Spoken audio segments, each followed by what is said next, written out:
for the first time and back again to the Miscast Reloaded. I'm MarshallOutlaw, and this is DetectiveNoir. Hello! And we are back after a long hiatus, a lot of kinks behind the scenes, and working out a few bugs here and there. Ooh la Not la. those kind of kinks. We have finally come back, and we've got a new format for you. And we figured the best way to do that is to throw you right into it. Throw you right into what our new format looks like. Just absolutely drown you in the deep end of the format. Yeah, just, we're going to bring you into our pool. It's been a while, you're looking great tonight. Have some wine, and here's the new format. You're probably wondering what the Miscast is. It's a show that we used to have on BitChute, Rumble, and Odyssey, but never on YouTube for a variety of reasons. However, as part of our reboot in the form of the Miscast Reloaded, we are hosting a preview week here on YouTube where you can catch this and the following episodes for this week before you'll have to go to places like BitChute, Rumble, and Odyssey to catch future ones. You can find a link to them at our website at the title card at the end. I love it. I love it. Less than 1 minute into it, we're threatening to drown the audience. Welcome back, folks. This is the content you all wanted for some reason. Yeah, you missed the casual threats of affirmation. So that's not what that means. we return. You do not sit in the mirror and do your daily affirmations like, I'm gonna drown me so hard. Well, I don't know. I feel like that's somewhat motivating. It's like, better do the thing, or I'm gonna drown you. It's true. The threat of being drowned does in fact motivate people, I guess. Yeah, it motivates everyone. Anyway, this is an educational channel right now. You're learning shit. Very educational. We have, of course, a Monday episode, which you're watching right now. We're gonna have a Wednesday episode where DetectiveNoir will be the host. Then we're gonna have our You poor bastards. Yeah, poor bastards. You're gonna find our newest form is gonna be really on Fridays with FridAI Day, where FridAI, but okay. Well, close enough. Anyway, point being, we got AI showing us the ropes a bit on Friday. You'll see what that's all about. We've been practicing this for several weeks, and he still can't get it right. That's it. Don't worry about that. But we got this going. We got a fun show going, and so. We also have Saturday. We're going to discuss the games we've been playing in the past week. And started off, Mondays and Wednesdays, we like to talk about some news items. So, why don't we hop right into it with... your news items. Yes. And a couple interesting little... I saw this. Ooh. Yes. So, for everybody who might be aware, we like to theme our weeks... Well, you wouldn't be aware, but now you are. We like to theme our weeks a little bit. And this week, new beginnings and reboots. It's literally a new year. Happy New Year, everyone. And year, a new us, a new show. A new us, a new show. And of course, we have some great news items to kind of plug into that a little, including Dwarf Fortress, basically remodeled and reborn on Steam. And this is genuinely a thing. I know a couple of friends have already kind of tried it out, or as one person put it, it's now accessible to everyone without requiring a PhD to understand it, which is pretty accurate. I mean, whenever I saw any articles about Dwarf Fortress, which if you've been in the gaming space long enough, you invariably have, because it's inspired everything from Minecraft to like Astro Miner and a few other games out there, mainly Minecraft, and it's doesn't really have graphics, the original version. So you really had to know what the hell you were doing. And it was a very, very difficult process. But it was also one of the first games with procedural generation, if I recall, which is why it was so influential. No, well, there's something else about Dwarf Fortress that's always fascinated. I've never played it. I've tried to in the past, and the aforementioned difficulty of setting it up has caused me to bounce multiple times. I'm very curious, actually, to see. I wonder what this costs. Is it free or does it cost money? Absolutely not free. So it does cost money. To be fair, this article, a lot of articles don't necessarily mention this. There is a reason for that. Essentially, Dwarf Fortress was created by two brothers, and one of them has fallen very ill, essentially. And not just ill, but like ill with no insurance specifically, which is Oh, that yeah, sucks. yeah. Well, okay, basically they both fell pretty ill, and they're both kind of on the recovery path, but one of them had insurance and the other one did not. So they're like, well, I guess we might as well, because they've essentially been tinkering for the past 20 years with making graphics for Dwarf Fortress, and they were like, well, let's just release the thing and for a bit of money because you can still play the original. I would frankly recommend the version with graphics. For I would pay for graphics, yeah, honestly. I mean, I there had been people in the past. I know for a fact because I talked with a mutual acquaintance about Dwarf Fortress on multiple occasions, and I know for a fact that multiple overlays in order to give it some sort of graphical output have been created in the past. yes. Um, but yeah, that sucks. It's good. I've heard that though that this fundraiser made like stupid, or this the Release. release of the game made stupid amounts of money. Yes. I suspected it was for pay, I guess, on that basis because I wasn't sure how else they would be making money apart from like monetizing the game with ads. Well, But I think that's one of the things too is um I'm glad they didn't do that. I I'm happy at this. It's weird that we've reached a point now where I much prefer to happy. just pay for the stupid thing than have advertisements and trackers in it. But here we are. Yeah, well, and here's the thing for anybody who's ever released a free game that really hasn't had active development in a few years. Here's the example. It turns out that you can start charging for your game after roughly 20 years. To be fair, I think we've talked about this before on the old Miscast. There are a lot of like games that transitioned to being paid games that had their first version as a free flash game. So it's not as and on much shorter timescales than this.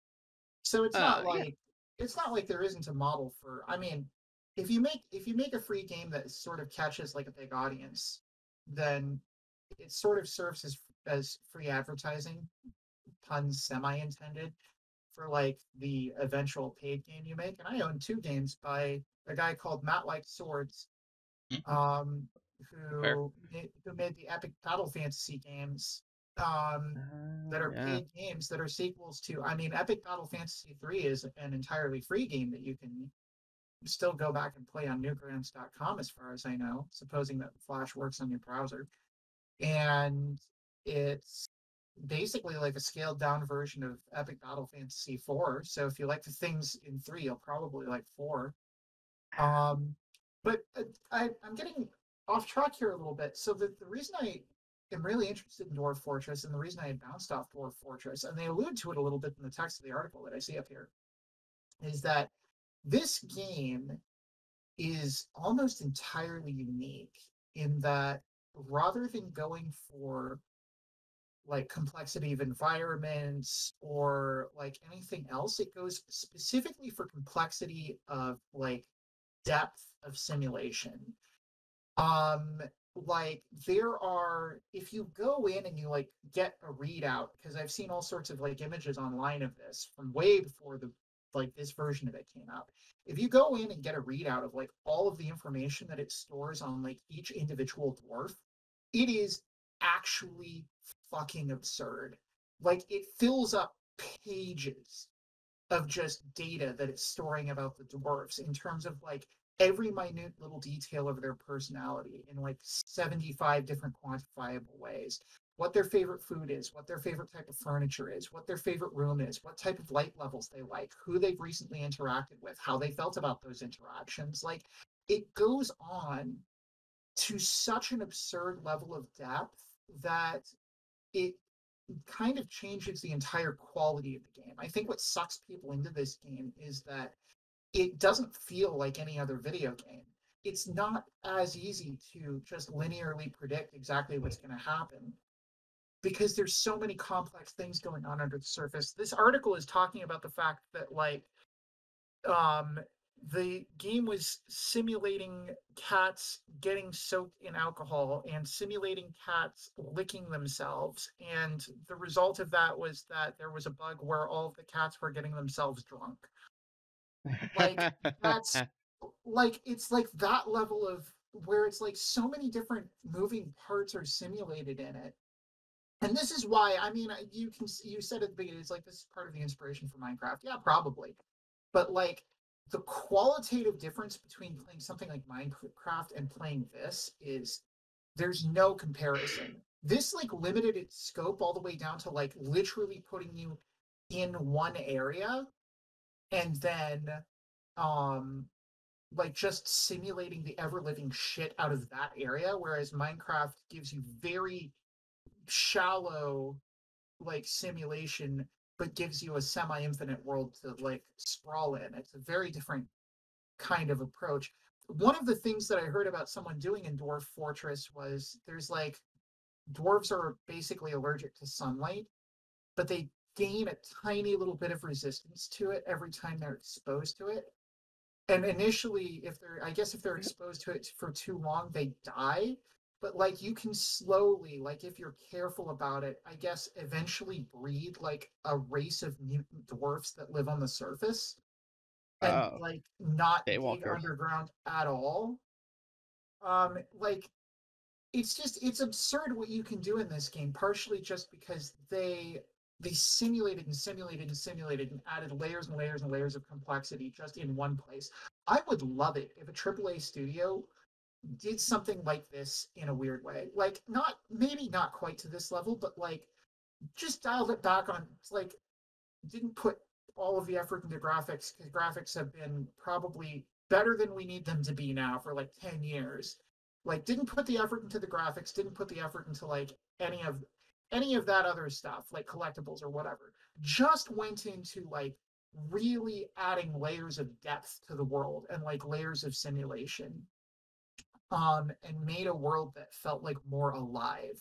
Well, to I've be wanted fair, something I, like this for a while, and I I feel like this is the game that shows the way, and nobody else has picked up on the lead. yes and no. I think that that's always been somewhat the aspiration is having fully featured NPCs down to the bone. I think that you can sometimes trick people into that idea if you have a like incredibly well scripted concept, like Hitman, for instance. You know, they're not necessarily unique. It's just that they have set escape procedures and they have very specific interactions that make them feel more alive. And this is what almost every game does, right? Is they try to trick the player into seeing complexity where there is none.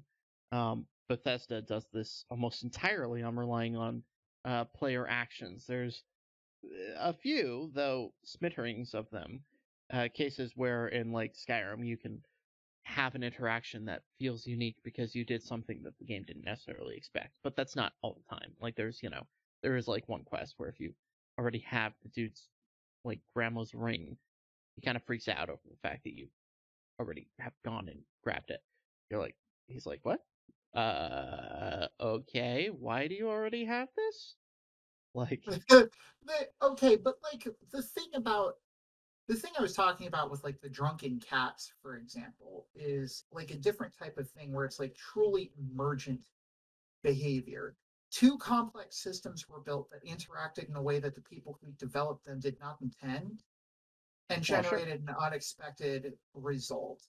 And this is Well, this and is it taking feels like a forms. lively result, I think is the big difference. It doesn't feel Yeah, like like, oh, these two interactions weren't meant, so obviously cars fly now.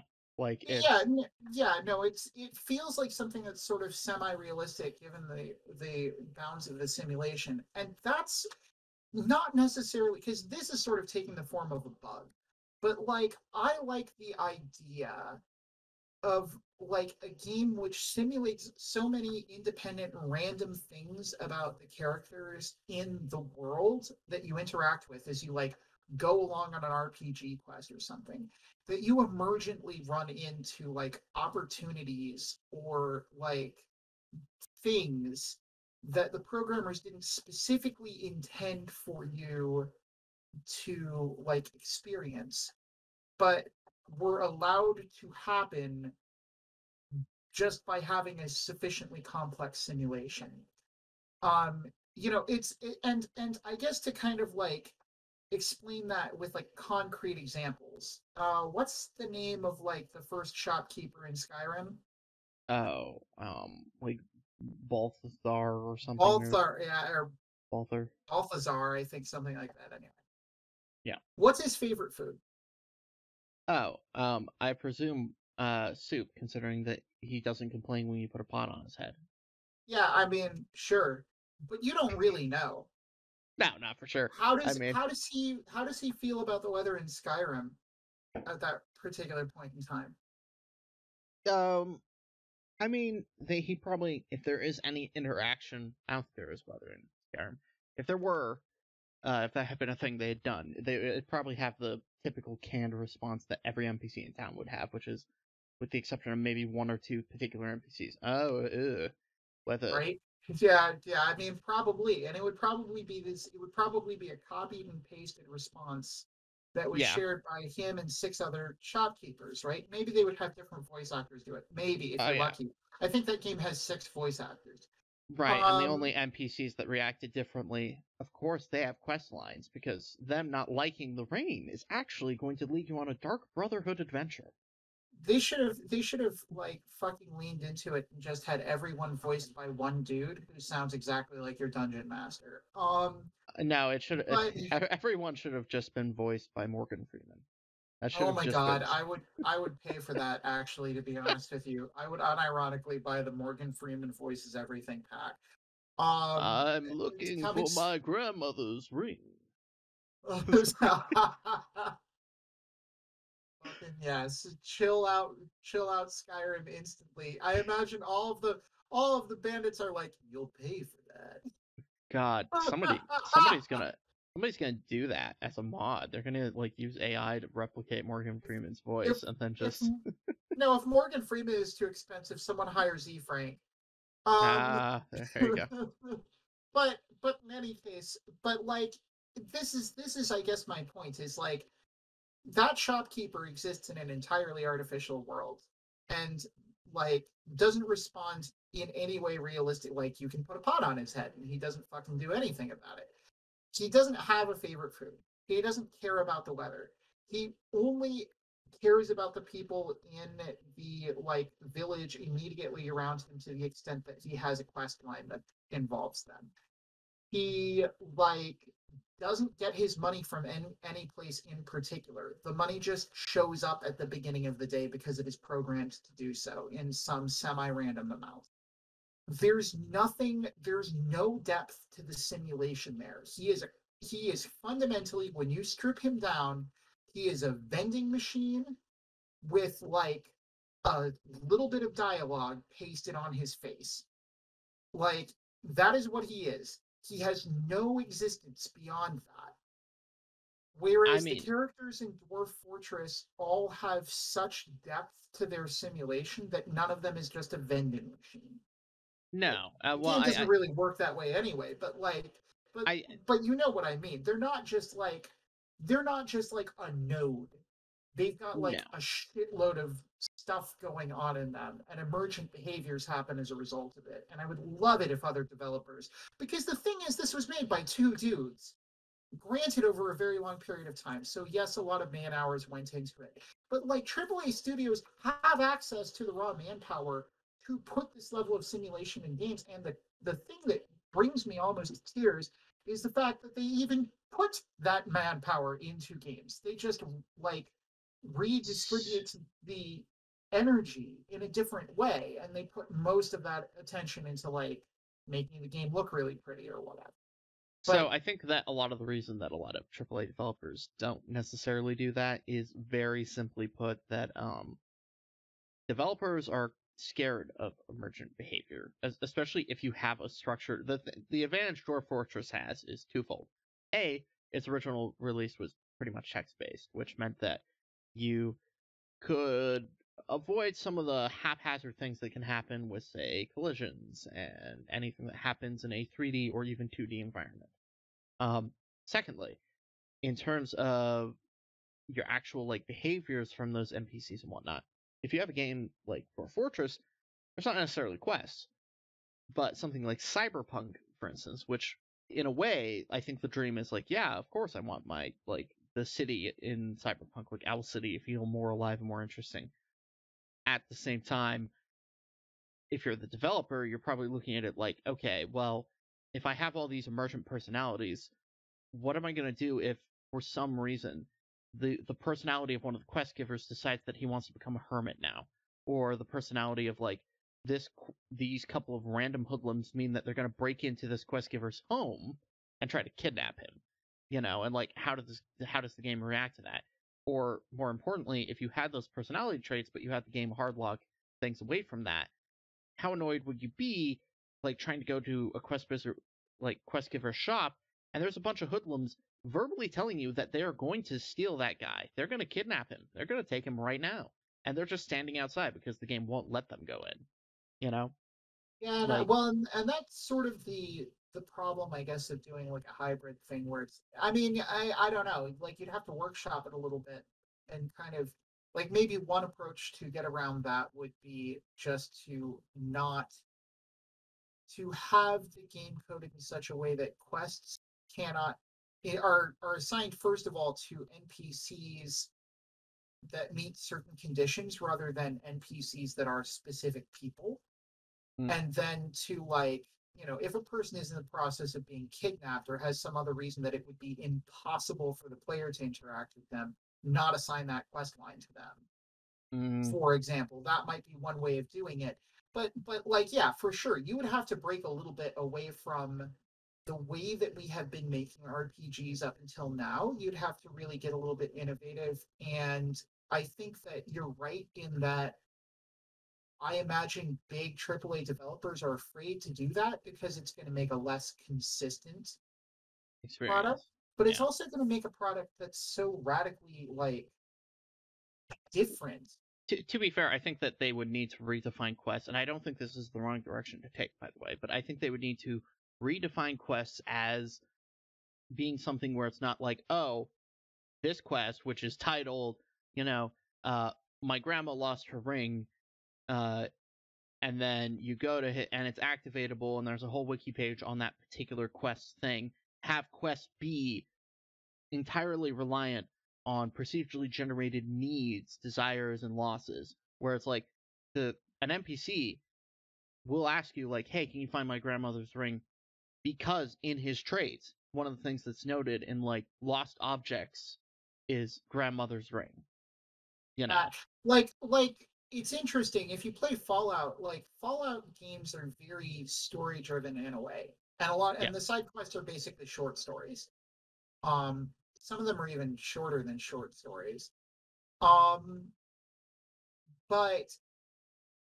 the kind of downside of that is that they feel very not grounded in the world. And you see people do runs that sort of like kind of almost make fun of this all the time, where it's like, whatever, it's like a Fallout game or something where they'll like do a favor for someone after killing every other person in the town except that person, or like, something that's like the actions of the character would clearly in any even minimally simulated like environment entirely preclude them finishing the quest line, but they do it anyway. Like, and by the way, my other piece of like data that suggests that I think that there would be an audience for like doing this level of simulation. Nothing like as intricate as Dwarf Fortress, but just barely sort of scratching the surface in terms of like putting some simulation. Also, another indie game, Undertale, is very famous for having sort of characters that remember things about you between runs. Yeah, well, to be fair, I think that is a very specifically coded aspect, however. It is specifically coded at a specifically coded aspect, and it isn't entirely emergent. I think the reason that it comes across as emergent is because it's different from other video games, though. Yes. In that, like, you're not expecting it to behave that way, and then it does, and it catches people off guard. and I bring it up for that precise reason, in that it, like, just that tiny little, like, minute detail, a couple of extra lines of code for each, or not every NPC even, but just some NPCs in some situations when you replay the game, was enough to radically change the experience of playing it and, like, make it a cult classic. That's like 90% of, like, what people would mention first when they recommended the game to me, was Oh like, yeah, it's it like the remembers. characters remember things between runs. It's So be like, careful oh, what you do. that's So very interesting. yeah, so not to cut things too short, but of course, we do need to move on to our next segment, which will be a new segment for our viewers. We're going to be doing a little quiz. It is where one of us, depending on who the host is that day, uh, presents a small quiz to the other person, which, how many points they get, will be integrated into a wheel of winners later on this week. And if So, that doesn't sound like it makes sense, don't worry, it will. it will. Stick around and you'll see. So, you ready to move on to the quiz? Yeah, I'm absolutely ready. All Let's right. let's kill this son of a bitch. All right. So, let's make sure you got some controls going. Use WASD. Make sure you're able to select all that. Uh, Yep, perfect. all Okay. right. So, to start, sometimes new beginnings are addictive, and the following franchises knows all too well, having already been rebooted multiple times over, except for. All right. Well, this is actually interesting. It So is. So the options, W are, yeah, yeah, so W, Sonic the Hedgehog, A, Wolfenstein, D, Prince of Persia, or S, Tomb Raider. all of these I know for a fact have been rebooted. Yes, every single Um, one. so the question is, how many have been rebooted more than once?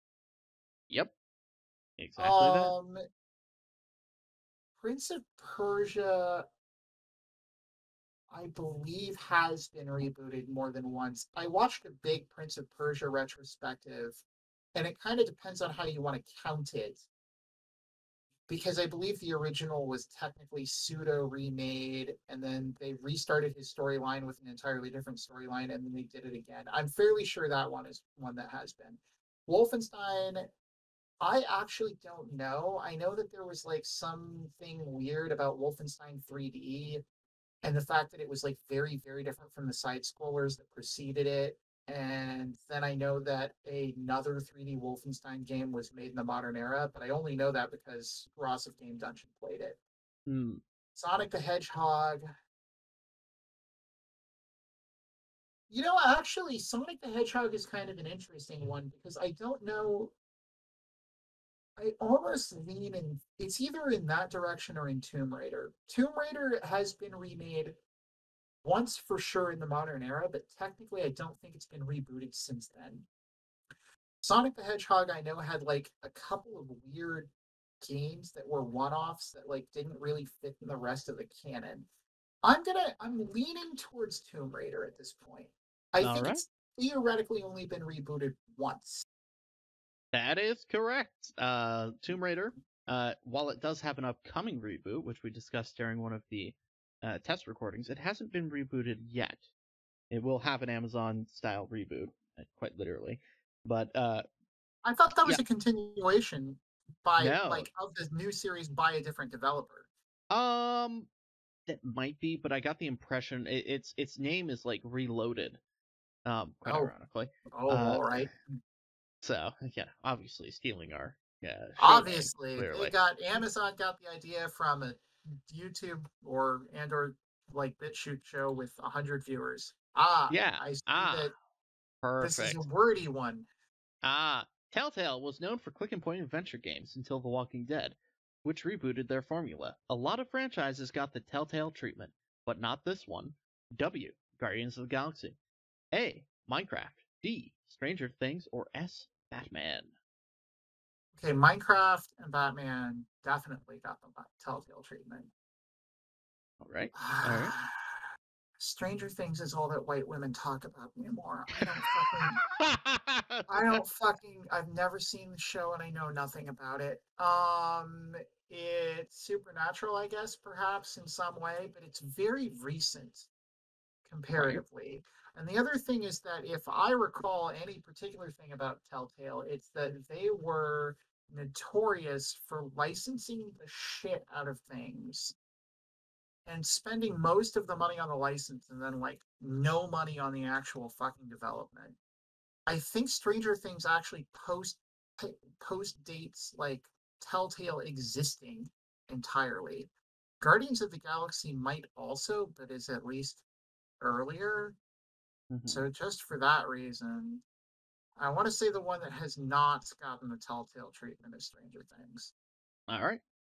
And you are correct. Although, funnily enough, it was a planned game before the studio closed and then reemerged as a zombie. Long story.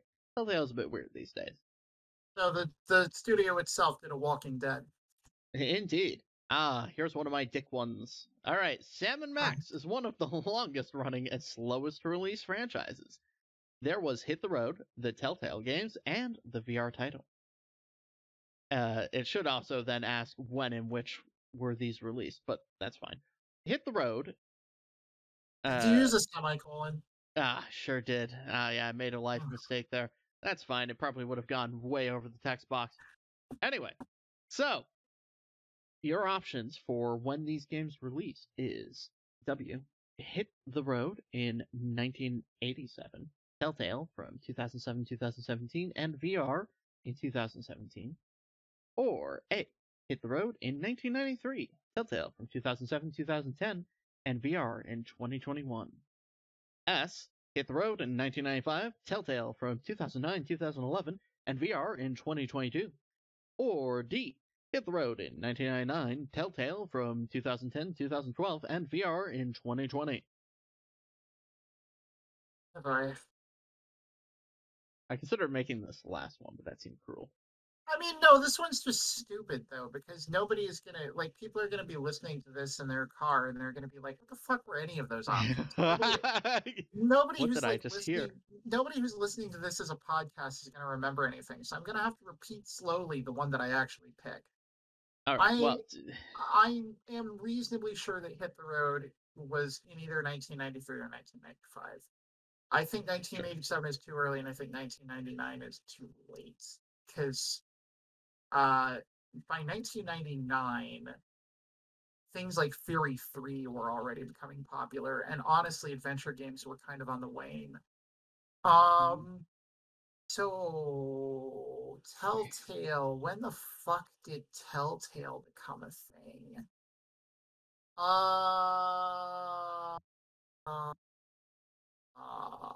And when was the VR released? Because that's the big, you can kind of differentiate it based on when the VR was released. I know fuck all about the VR. I could believe that it was either in 2021 or 2022. I am going to arbitrarily decide that it was released in 2022. Ooh. Incorrect. So, okay, so for the audience, the correct answer is Hit the Road in 1993, Telltale from 2007 to 2010, and VR in 2021. You could be forgiven for thinking that it was Hit the Road in 1995, Telltale from 2009 to 2011, and VR in 2022. Those are all shifted by 1 or 2 years up, to be fair. So, yeah, very, very much a dick move, but to be fair, you were in the right headspace. I mean, the big difference between all 4 options is that one is in the late 80s, one's in the early 90s, one's in the mid 90s, and one's in the late 90s. And it really kind of depended on when you vaguely remembered Hit the Road coming out. I thought it was. Nah, it was more early 90s. So Hit the Road is older than you are. Moving on. Next game. So, Leisure Suit Larry. You leaned hard into the fucking adventure game. Well, they have been rebooted a lot. Leisure Suit Larry has seen many developers over the years, 5 in total, working on the franchise, which is a notable developer that's made an entry. W. Double Fine, known for Psychonauts. A. Team 17, known for Worms. S. LucasArts, known for Monkey Island. Or D. Shiny Entertainment, known for Earthworm Jim. The thing that LucasArts is known for Monkey Island is maybe the stupidest thing you've ever written. For the record. In terms of their games, okay? It's not like they're Indiana Jones or Star Wars games. Also wrong, though. Okay. All right, listen. That said, I know for a fact there is a Leisure Suit Larry LucasArts game. So...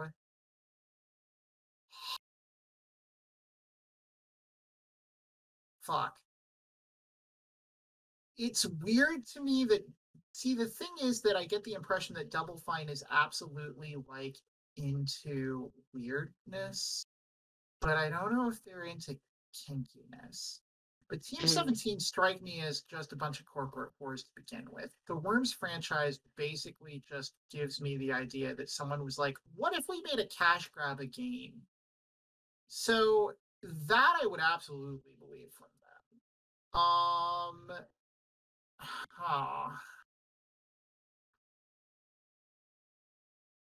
Which is a notable developer that's made an entry? Oh, fucking Lucas. No, what? No, it was a Sierra property, Sierra Online property. Wait, so Leisure Suit Larry could kill himself? Okay, yes, well, that was a thing that a lot of Sierra games had. No, it was the one franchise where you couldn't kill yourself. There were fail states, though. But no, actually, it was Team 17. No. Okay, so I was correct about them being corporate whores. Yeah, they also made one of the worst entries, Magnum Cum Laude. It was like the first 3D Leisure Suit Larry game that was fairly... that was an interesting one because they basically crossed Mario Party with Leisure Suit Larry. Well, sure, that's fully accurate, but it was bad. Yeah, it's got like a bunch of party games in it, which are embarrassing to play with anybody, I think. Well, for obvious reasons. Yeah, because why would you play a Leisure Suit Larry with your friends? Yeah, I feel like if you have a friend who invites you over to play a Leisure Suit Larry party game, you've officially reached the point where your friends are signaling to you they should not be your friends, and you should get different friends who are better. Friends who are a little bit better. It was either Magnum Cum Laude or Box Office Bust, both of which were terrible games in the around Xbox 360-ish Xbox era. Anyway, onward. Fuck you. This is a discussion we had recently too, so I know it is, which is why you did this. You fucking fuck. Tomb Raider was rebooted in the past decade to great success, spawning 3 titles, which don't include W. Rise of the Tomb Raider, A. Tomb Raider, W. Legend of the Tomb Raider, or D. Shadow of the Tomb Raider. I think that there has never been a Tomb Raider which was just called Tomb Raider. What? No, that was the first entry in the reboot, was just Tomb Raider. Oh, fuck. Legend of the Tomb Raider is a completely fictional title. Well, shit. Okay. Well, that brings us on to the final question. Valve is known to take things slow, and as a result, several games, such as Half-Life 2, Episode 3, and Left 4 Dead 3, have been cancelled for, in part, the following reason. W. Scope creep. A. Absolute hatred for the number 3. S. Desire to build the games in a fully featured Source 2 engine. Or D. PCs weren't powerful enough to run their envisioned entries. Okay, we all know that the real answer is an absolute hatred for the number 3. We all know that's the real answer, but I'm not going to choose that. We're going for confirmed answers only today. However, people out there really do need to go listen to this time you're going to learn how to count to 3 or whatever the fuck it is. Count to 3. Yep. That's a parody of Steam's utter inability to count to fucking 3. If there is a Steam Deck 2, I predict there will never be a Steam Deck 3. Oh god, you're right. Oh god, let's encourage them not to release a Steam Deck 2 for as long as possible. The Steam Deck really is like a hardware version of a Valve game. It's incredibly innovative. It's like it changes the entire industry when it's released.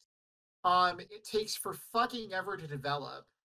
And if there is ever a sequel to it, it's probably the last one. And consequently, their sequels have always been the example that other like games go directly off of. Like the first one innovates the field, the second one always is like the shining light, like, oh, this is what we need to start doing in our games. I would say I honestly don't think it's that PCs weren't powerful enough to run their envisioned entries because I have seen Half-Life 1 and 2, Hmm. and I don't think that there's anything. I think that what made them innovative was what they did with the materials they had on hand, but they weren't like Crisis where they invented entirely new shit that like computers of the current era and for the 10 subsequent years couldn't handle. Desire to build the games in a fully featured Source 2 engine. I could believe that, to be honest with you, and I don't really know whether or not the Source 2 engine is finished. I'm down between that and scope creep, honestly. Um, the only thing is that, okay, so if I'm really thinking about this, scope creep is actually more a problem of Peter Molyneux, very specifically like the developer Peter Molyneux. He has like made a bunch of games in the past where he has basically fucked them by continuing to shove features into them. In contrast, Valve, if anything, has a reputation for like very carefully planning out their games kind of in terms of what they want in them from the beginning. So you could say scope creep in terms of them putting too many things in the planning stage, but I'm betting it's probably the source engine.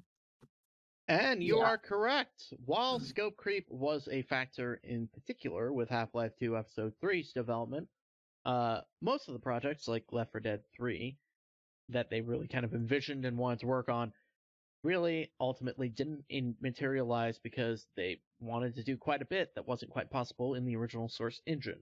And they really wanted to have Source 2 finished before they did that. Well, good job. You've actually earned yourself, despite about 3 misses in there, you've earned yourself 400 points, which is going to be 8 spots on the wheel this week. That is an impressive amount. I'm very happy about that. So for those who have not seen the show before, which is pretty much everybody except us, um, there are each 100 points is worth a slot on the wheel, and we double it just because it makes the wheel more round.